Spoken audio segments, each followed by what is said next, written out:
Sébastien Desabre a trahi toute la RDC. Disons, il a déçu beaucoup des Congolais. Nous allons y revenir dans cette vidéo, mais parlons d'abord du tirage au sort des éliminatoires de la Coupe d'Afrique des Nations qui vient de rendre son verdict. La République démocratique du Congo a été logée dans le groupe E. C'est un tournant majeur pour les Léopards et pour l'ensemble du football africain.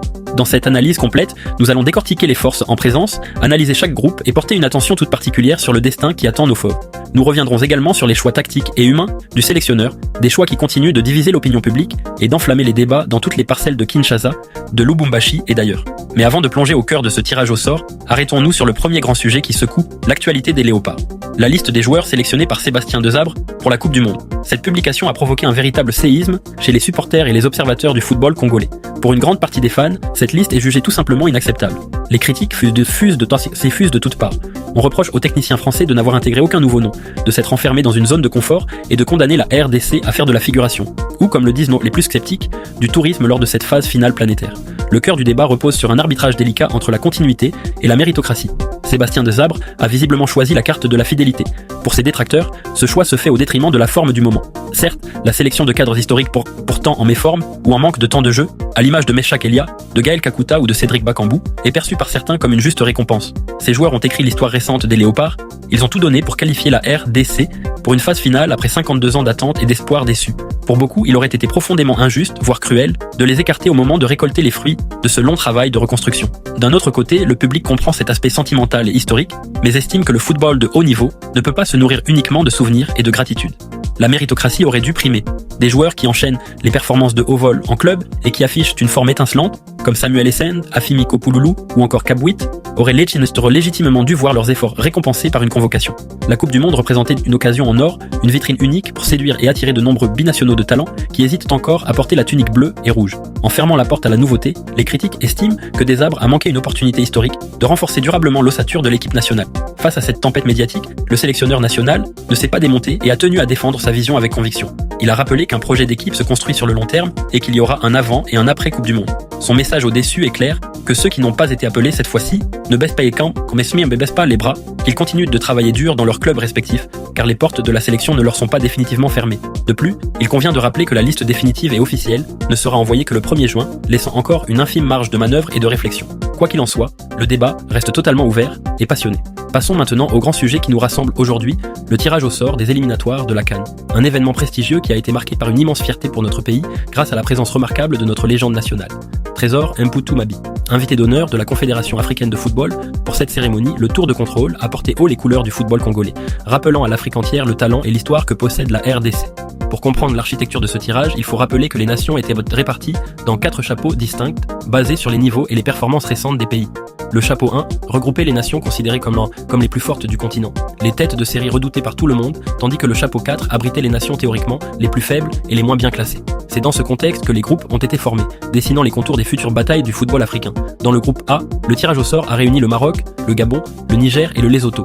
À la lecture de cette composition, un très grand favori se dégage de manière évidente. Finaliste de la dernière CAN et considéré comme le champion d'Afrique sur le papier. Grâce à son effectif pléthorique et ses certitudes tactiques, le Maroc devrait survoler ce groupe et composter son billet sans trop de difficultés. Pour l'accompagner, le Gabon semble le mieux armé.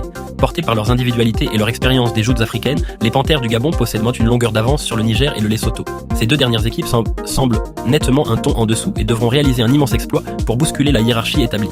Le deuxième groupe, le groupe B, offre une configuration particulièrement dense et indécise. Il est composé de l'Égypte, de l'Angola, du Malawi et du Soudan du Sud. L'Égypte reste un monstre sacré du football continental avec ses 7 couronnes de champions d'Afrique, mais les pharaons affichent une perte de vitesse évidente ces dernières années, peinant à retrouver leur souveraineté d'antan. Dans ce contexte de transition, le voisin angolais a une carte majeure à jouer. Cependant, l'Afrique du Sud, forte de son statut de demi-finaliste de la dernière CAN, se présente comme le véritable épouvantail. Les projections tendent à désigner les Sud-Africains comme les grands dominateurs de cette poule. Derrière, la surprise pourrait venir du Soudan du Sud, une sélection en pleine progression, capable de bousculer l'Angola pour arracher la deuxième place qualificative. Dans le troisième groupe, le groupe C, le spectacle s'annonce également au rendez-vous. Nous y retrouvons la Côte d'Ivoire, le Ghana, la Gambie et la Somalie. La Côte d'Ivoire, sacrée championne d'Afrique en 2023 à domicile, aborde ses éliminatoires avec un statut de grand favori et une confiance au beau fixe. Face aux éléphants, le Ghana, malgré des campagnes récentes en demi-teinte, reste une place forte du football africain et possède l'expérience nécessaire pour gérer ses rendez-vous coup près. Sauf immense sensation de la part de la Gambie, toujours difficile à manœuvrer, ou de la Somalie qui part de très loin, la logique devrait être respectée. La Côte d'Ivoire et le Ghana, sont logiquement attendus pour décrocher les 2 tickets qualificatifs de ce groupe C. Le 4e groupe, le groupe D, met aux prises l'Afrique du Sud, la Guinée, le Kenya et l'Érythrée. Rappelons que le Kenya portera le costume de pays hôte pour la phase finale, ce qui ajoute un enjeu tout particulier à ses prestations, même s'il participe pleinement à ses éliminatoires. Dans cette poule, les Sud-Africains, grâce à leur collectif ultra huilé, basé en grande partie sur l'ossature des Mamelodi Sundowns, devraient dicter leur loi et s'installer confortablement à la première place. La véritable bataille fera rage pour le second strapontin. Elle opposera principalement la Guinée, toujours redoutable et technique, au Kenya, qui aura à cœur de briller devant son public et de prouver qu'il a le niveau pour rivaliser avec les meilleures nations du continent. Arrive enfin le groupe E, le groupe qui retient toute notre attention, le groupe de la République démocratique du Congo. Permettez-moi d'annoncer la couleur d'entrée, c'est le groupe du futur champion d'Afrique, ou en tout cas d'un favori légitime au sacre final. Cette poule est composée de la RDC, de la Guinée équatoriale, de la Sierra Leone et du Zimbabwe. Quand on analyse froidement le niveau actuel des léopards, qui font désormais partie des fiers représentants de l'Afrique à la Coupe du Monde, il est difficile d'imaginer un autre scénario qu'une qualification sereine.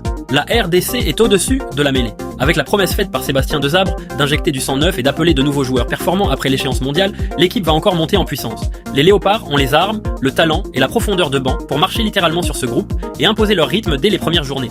Pour accompagner notre sélection nationale au tableau d'honneur de cette poule, la Guinée équatoriale semble être la candidate la plus sérieuse, forte de ses récentes performances collectives et de sa régularité dans les grands rendez-vous. Mais attention, les éliminatoires africaines réservent toujours des surprises. Les déplacements sont souvent difficiles, les conditions compliquées et plusieurs petites nations progressent énormément ces dernières années. La RDC devra donc rester sérieuse du début jusqu'à la fin. L'objectif sera clair, décrocher rapidement la qualification pour éviter toute pression inutile lors des dernières journées. Et surtout, ces éliminatoires permettront également à Sébastien Desabre de continuer à construire son équipe en vue des prochaines grandes compétitions. Plusieurs observateurs estiment d'ailleurs que ces qualifications pourraient servir de laboratoire pour intégrer progressivement certains nouveaux joueurs après la Coupe du Monde. Une nouvelle génération pousse derrière et la concurrence devient de plus en plus forte chez les léopards. Entre les joueurs déjà installés, les jeunes talents européens d'origine congolaise et les joueurs performants dans les championnats africains, la RDC possède aujourd'hui un énorme réservoir de talents. Le plus important désormais sera de réussir à créer le bon équilibre entre expérience et jeunesse. Les supporters attendent beaucoup de cette équipe. Après des années difficiles, les Congolais recommencent à rêver grâce aux performances récentes des léopards. L'engouement autour de la sélection nationale est revenu et chaque match devient un véritable événement populaire. Mais avec cet enthousiasme viennent aussi énormément d'attentes. Les fans veulent voir une équipe capable de rivaliser avec les meilleures nations africaines et pourquoi pas écrire une nouvelle grande page de l'histoire du football congolais. Une chose est certaine, les prochains mois seront passionnants pour les léopards. Entre la Coupe du Monde, les éliminatoires de la CAN 2027 et l'arrivée possible de nouveaux talents, la RDC entre dans une période décisive de son histoire footballistique. Le groupe suivant nous invite à tourner les yeux vers nos voisins préférés du Congo-Brazzaville. Les Diables Rouges se voient offrir une occasion en or de signer enfin leur grand retour sur la scène continentale, après avoir cruellement manqué les dernières éditions de la grande fête du football africain. Le Congo-Brazzaville se retrouve dans le même groupe que le Cameroun. Sur le papier, les Lions indomptables et les Diables Rouges partent avec la faveur des pronostics pour s'emparer des 2 premières places et se qualifier assez facilement. Mais attention à l'excès de confiance, car le football moderne ne pardonne aucun relâchement.